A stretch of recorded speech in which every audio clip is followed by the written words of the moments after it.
Welcome to the Boardroom. On our show today, upset special. The Michigan men's basketball team comes up with a big win over Ohio State. And moving on up, the Michigan softball team continues to climb the rankings after a pair of wins over number 3 Alabama. And finally, home cooking. A return to Yost was just what the Michigan hockey team needed. I'm Max BULTMAN, and joining me today, Min Doan, an assistant sports editor here at the Daily, and Chris, don't call me Chowder Crowder, one of our softball beat writers. Gentlemen, thanks for joining me. Thanks for having us. I want to start on the hardwood, where the men's basketball team sort of came out of nowhere to get that upset win over Ohio State.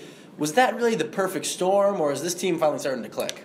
I think it was definitely more of a perfect storm. In a rivalry game in Ann Arbor between Michigan and Ohio State, anything can happen in that game.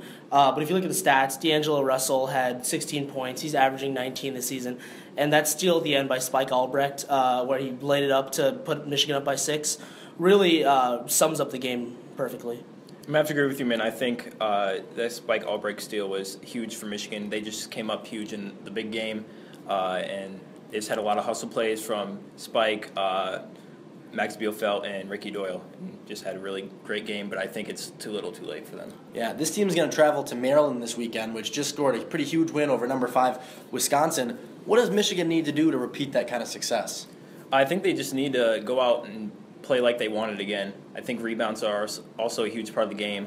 Ricky Doyle really needs to step up and stay out of foul trouble. So I think if they get the rebounding down and just shoot well, I think they have a good shot.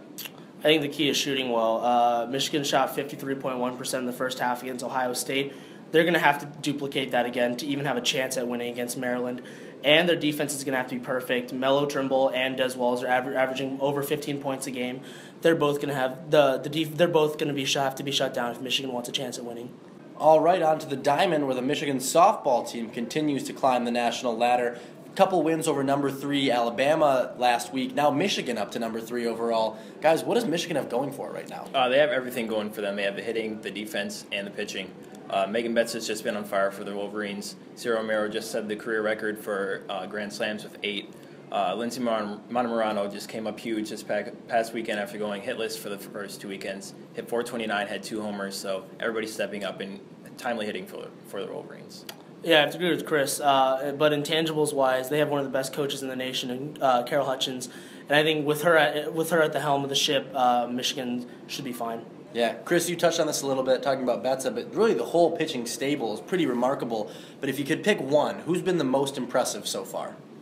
For me, I'm going to have to go with Betsa. She's just been on fire. She came up huge in the Florida State series. She had the save coming in, and then the next game coming out, she got the win. Also had a great weekend against Alabama. Just been on fire for them, and it's only her sophomore year, so she's just going to go up from here.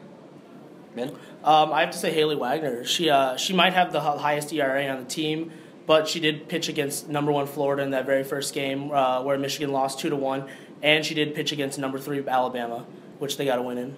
Yeah, all right. Now, a couple matchups looming this weekend with number 21 Arizona State, but if they can get through those, they'll have a rematch against Florida. What does Michigan need to do this weekend to make sure they're undefeated, or they've still got just the one loss going into that match?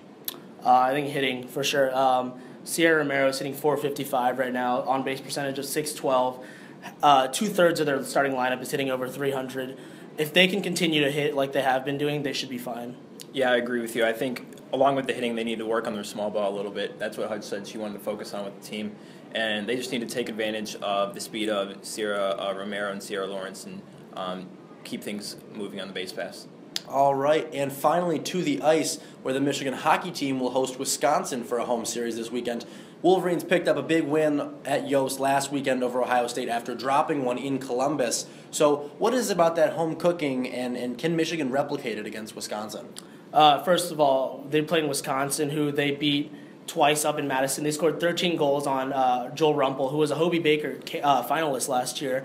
So I think in that sense they're going to be fine. But if they do want to continue the performance they had against Ohio State in that second game, Zach Hyman's going to have to have a big game. He had 4 points in that win over Ohio State, and if he can continue to be productive, the Wolverines are going to do big things. Yeah, I agree with you. Zach Hyman's just had a great season so far. The offense is number 1 in the country, so I think if they keep that up and tighten up their defense a little bit, I think they'll be fine. Now, obviously, an at-large bid to the NCAA tournament is still on the table, but a more likely way in would be through the Big Ten tournament. Assuming they do get in, Can this team make any noise in the tournament despite sort of their defensive questions still to be answered? Yeah, I think so. With the highest scoring offense in the nation, anything's possible. But you have to look at that shaky goaltending between Steve Racine and Zach Nagelvort, plus the defense, who won't be without Michael Downing this weekend. I don't think they can get past those deficiencies. I think they can get past them. I think the offense is going to be enough to carry them. Sure, they don't play as well as they do here at Yost, but I think the offense is going to be okay, and the defense will step up a little bit. I think they'll figure out how to get things done. All right, there you have it. A tough test coming for men's basketball, softball cruising along, and the hockey team with questions still to answer. Thanks for joining us this week on the Boardroom, and make sure you keep up with our content all week at MichiganDaily.com. Cheers.